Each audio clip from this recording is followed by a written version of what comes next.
Good morning or good evening everybody. Welcome back to my YouTube channel. If you watched the previous installment of the Missabe Western Railroad build, you will have seen me make great progress during the first week of my on-site visit. For this installment I want to cover the second week of that visit. And you may notice that this week's video is a lot shorter than the last one. That doesn't mean that I made any less progress, but it was progress of a different nature. And much of it was wiring and switch machines and other things like that, where there isn't really a lot to see. So I skipped over a couple of days in the middle without making any reports. And I also had some trouble with the turntable, and that set me back a bit. And while I was concerning myself with that, there were a few steps that I forgot to record. But with that aside, I think I hit all the important steps. So without further ado, let's just head back to the customer's basement and continue with the build. Well, it is Monday morning, and I started this on Monday morning last week. So what you see here today is exactly 1 week's progress.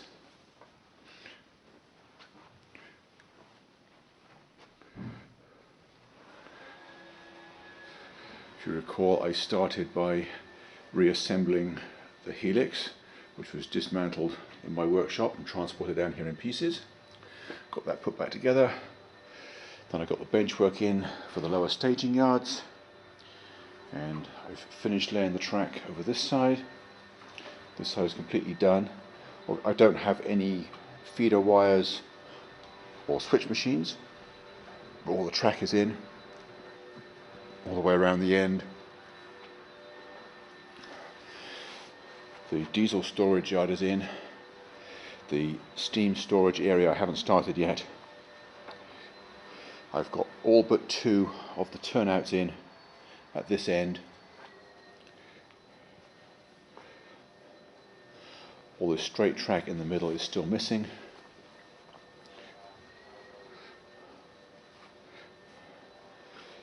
The yard throat at the other end was built in my workshop, if you recall. I've also got the rest of the return loop in through the wall and climbing up the back, connecting up this end.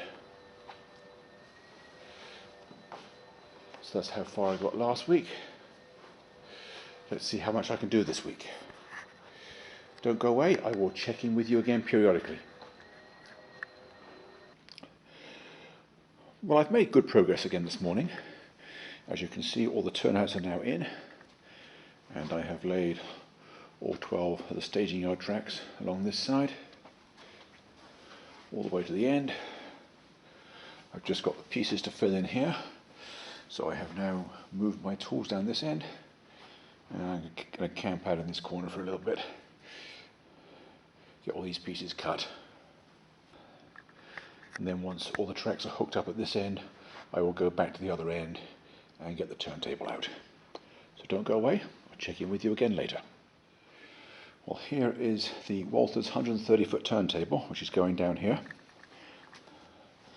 I've never installed one of these before, so I'm going to take some time out and read the directions. Well, this is as far as I'm able to get with the turntable today.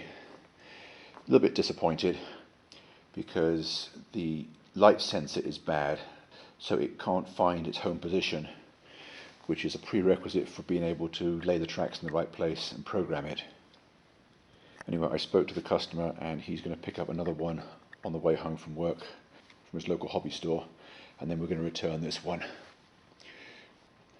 I'm a little disappointed because I was hoping to have this fully installed and operational by the time he got home, because I know he was excited about it and I wanted to surprise him. But it is what it is. So I'm going to just use the rest of the day to get on with some wiring. I still have about 1 million feeder wires to drop in this whole staging yard. So let me make a start on that. I'll check in with you again later. Well, welcome back. It is now Tuesday morning.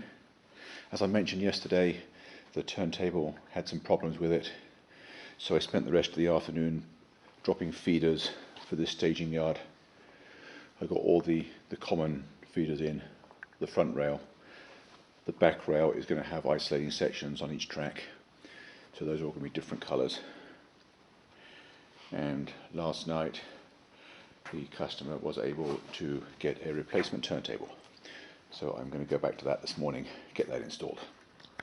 So don't go away, I'll check in with you again later. Well, I'd hoped to have a working turntable in the hole by now. Unfortunately, the second one that we bought, it doesn't work mechanically. And since it's a slightly different version of the same thing, the parts are not interchangeable, so I can't take the good parts from both of them and make one good one. So I've had to order a third one, mail order. That will be here in a few days. In the meantime, I'm going to get on with the wiring, and there's a lot of it. I started at this end and I'm working my way down. I've got about halfway down this side of the staging yard. Everything's finished as far as here, and then I've got 4 more sets of feeders. Each side of the staging yard has around 200 feeders. That's a lot of wires to solder and then hook up at the bottom.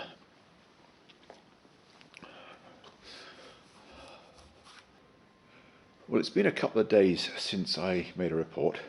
That doesn't mean that there hasn't been any progress. It's just that there hasn't really been anything newsworthy. It's just a lot of the same. The vast majority of the feeders are in for the staging yard. This side is done, although the bottoms are not connected up yet. Everything from the soldering station around the end and all the way down that side is completed. All the switch machines are in and tested on the 2 staging yard ladders, and I have prepped all the switch machines for the locomotive storage area in the middle. And that's as far as I've got. I'm expecting another turntable this evening so that I can get that installed, and I will check in with you again tomorrow.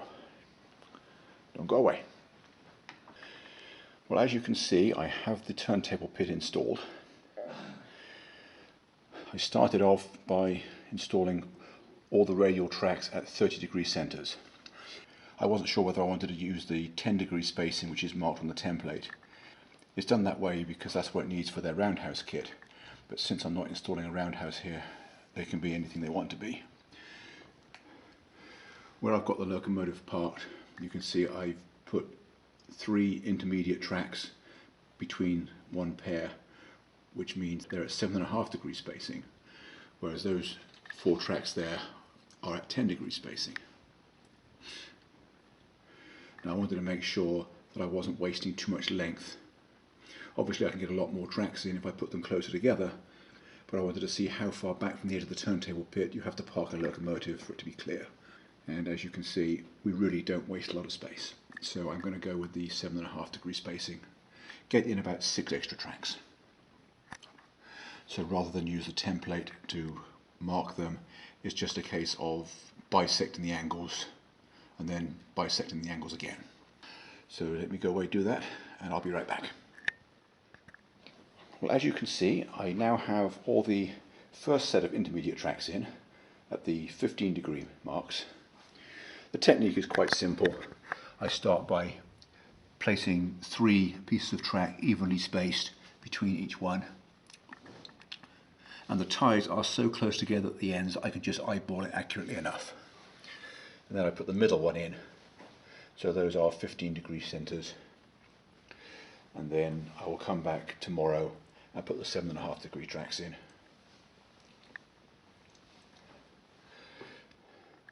There will just be a few extra tracks that line up both ends, and those have to be accurate, but the others, just eyeballing them is close enough. Well, as you can see, I have the majority of the radial tracks installed. You may notice that I haven't started at one end, just worked my way around. The reason for that is that I'm filling in whichever spur is the right length to make best use of the pieces of track that I have. So I can get 2 of the shorter spurs out of 1 yard length efficiently. So I've now got 2 more over this side and 3 more over there. I have a few short pieces that I will salvage, join them together in pairs. So I'm just going to install those last 5 spurs and then I will get the table indexed. Don't go away. Well, that didn't take very long. All the tracks are now installed. There are 26 storage tracks and the 2 lead tracks. So now I've got to program all 28 of them. I did one earlier to practice and figure out how to do it, although I very much doubt that I have the right number on it. So I'm just going to start again from 1 and go all the way around to 28.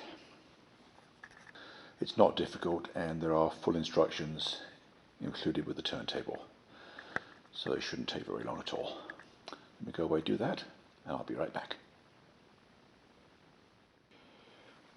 Well, this morning I've been building a control panel for this area. If it was just the turntable, then I would just have attached it to the benchwork edge temporarily. But each of these radial tracks needs an on-off switch, so you don't have all your locomotive sound decoders going off all the time, draining the power and making a racket. Here's the back of the panel. I've got all the wires coming in. The rail that I have chosen to break was the blue rail, which is why I have one blue wire coming in, going to the center of every switch. And then I've got the multicolored wires going to the other terminal. Each switch will isolate 2 tracks, otherwise there'd be too many switches. I'm going to turn it over now and get it installed, and then I've got to hook it up underneath. So don't go away, I'll be right back. Well, today is Monday, so it's the start of the 3rd week. What you see here is exactly 2 weeks' progress. Yesterday I finished wiring up this staging yard. I had about 130 feeders that had not been hooked up at the bottom, connected to the bus wires. But I did that yesterday. I still have about half a dozen switch machines missing in this area. I realized that when I was underneath, lying on my back. But at the moment I am working on some control panels. They're not necessarily going to be the permanent control panels. The customer asked me to leave all the switch controls just temporarily taped to the front, just to save time and make a little bit more progress this trip. But the engine terminal controls have a nice panel. And just before I left yesterday, I started working on another panel to put the isolating switches for this staging yard. There's going to be 6 switches in that row, each one taking care of 2 tracks. Then the other side there will be a similar system with 8 switches, and there'll be one by the diesel yard with 5. In every case, each switch taking care of 2 tracks. Quick and dirty control panels just to get things operating. Eventually we'll come back and decide how the permanent control panel should look. Anyway, I have delayed my trip back. I have 5 more days to make as much more progress as I can. My goal is to get at least part of the middle deck installed. I'm hoping I can build the benchwork in this side and get some of the track in the paper mill area laid, so that he can drive trains from the staging yard up to the middle deck, switch them and return to staging.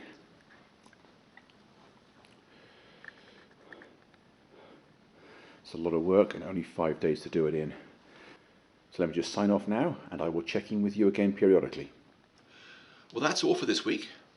I hope you enjoyed seeing the progress on the Missabe Western Railroad, and I hope to see you again next week. Thanks for watching, and bye for now.